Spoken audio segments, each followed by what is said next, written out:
Welcome to the premiere broadcast of A New World, Politics, Culture, and Personalities with the Turkish American Perspective.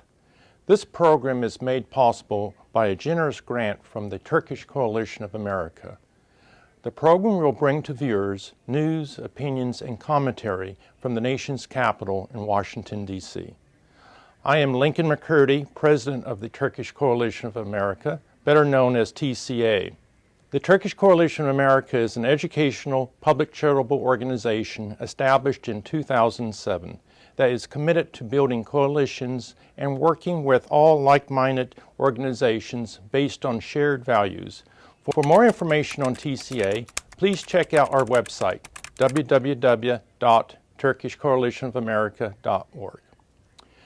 One of the objectives of the Turkish Coalition of America is to encourage greater dialogue between the Turkish American community and our elected officials, especially in the U.S. Congress. For example, as Turkish Americans speak out more, we have seen an increase in the number of members in the Congressional Turkish Caucus. Thanks to the grassroots efforts of Turkish Americans across the country, the Turkish Caucus is now at an all-time high of 80 members. In the last 2 years, we have also seen Turkish Americans more politically involved. For the first time, Turkish Americans have raised over $1 million for congressional, state, and local races in this election cycle. This is a significant achievement, and this figure does not include contributions to presidential candidates. Nearly 100 candidates have been supported, and some 40 exclusive Turkish American fundraisers were held. There are now 2 Turkish American Political Action Committees, also called PACs, the Turkish Coalition USA PAC, based in Washington, D.C., and the Turkish PAC in Houston, Texas.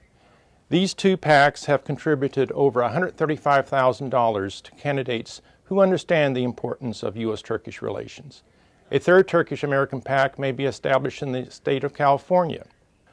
For our first program of A New World, Politics, Culture, and Personalities with the Turkish American Perspective, we will have guests from the United States Senate and the U.S. House of Representatives, experts providing their insights into the 2008 elections, and members of the Turkish American community at the forefront of a national effort to mobilize the voices and power of the community. I would like now to turn to Lydia Borland, an experienced political consultant here in Washington, D.C., to give you information about Rafat Çivişoğlu, the only Turkish American running for public office this year. Rafat Çivişoğlu is the only Turkish American running for elected office this year. He's running as a Democrat for DuPage County Board, which is right outside of Chicago. There are only 2 other Turkish Americans who have ever held elected office, so this is actually a very historic occasion. Rafat joins us now by telephone from the campaign trail. Rafat, thanks for speaking with us. Thank you so much. Tell us a little bit about your campaign, Rafat, please. Yes, certainly. I am running for DuPage County Board, and that's DuPage, Illinois, just outside of Chicago. It is a county with a population of over 1 million. That's greater than the size of Alaska, which is in the news a lot these days. Its budget is nearly $500 million annually, so it's a significant office. And this is a very good and important step for Turkish Americans, as well as obviously for the local tax-paying public to get someone in there fighting for them. What are your top issues? The campaign is going quite well. I'm in the top 2 in the polls, evidently. I've also been endorsed by one of the major newspapers. So we're working hard. We've been working for well over a year. But we obviously continue to need support these last few crucial days before the election. Could you tell us how voters are responding to you in your campaign? The top issues in my campaign are really pocketbook issues, as they are most everywhere. Then we have taxpayers here who are overburdened by the system, by entrenched politicians who are really acting primarily in self-interest, as opposed to fighting for taxpayers.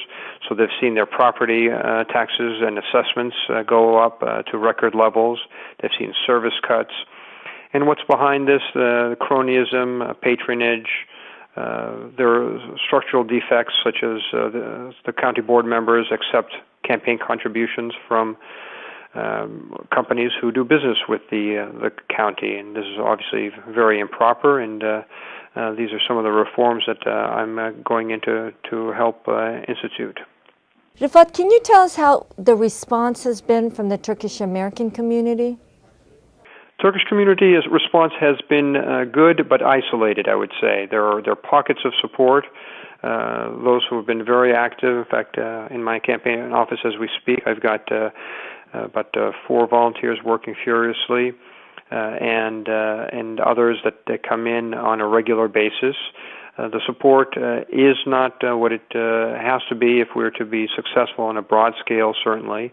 And there are also, and talking about pockets, there are also pockets of folks who have steadfastly refused to support me, even though I am the only Turkish American. And I think it bears saying that unfortunately the local faith-based group of Turks, the leadership in any event, have not lifted a finger on my behalf.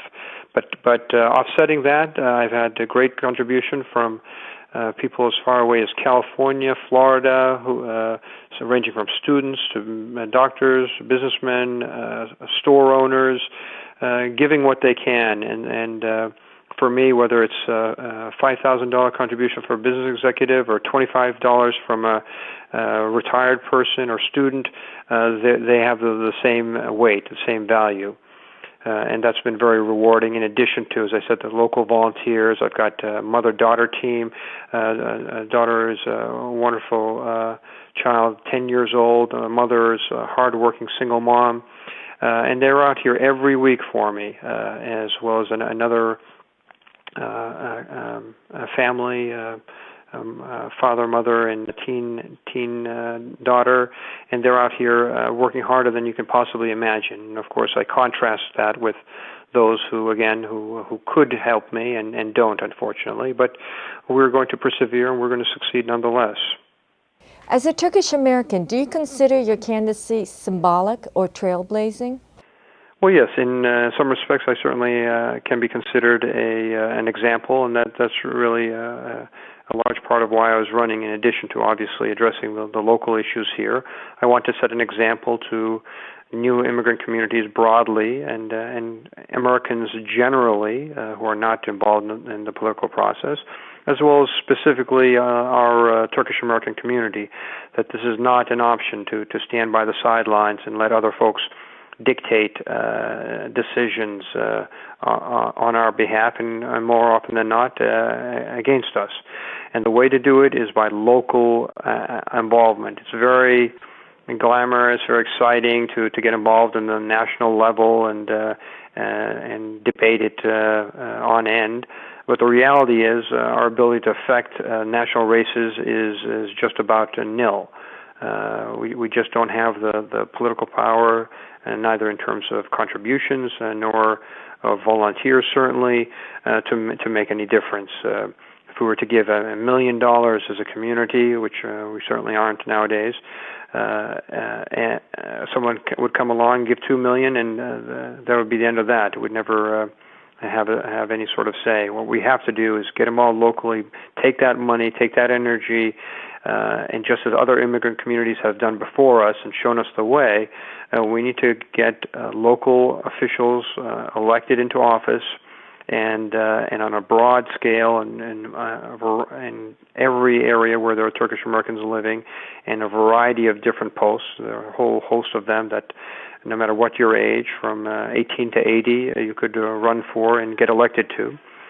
So I want to get this win for us, and it looks as though we're going to be able to do it again with everyone's help. But please do visit my site, voterifat.com, VOTERIFAT, and contribute however you can. And next time, I want to be there contributing for your campaigns. Thank you so much, Rifat, and good luck on Tuesday. Thank you so much.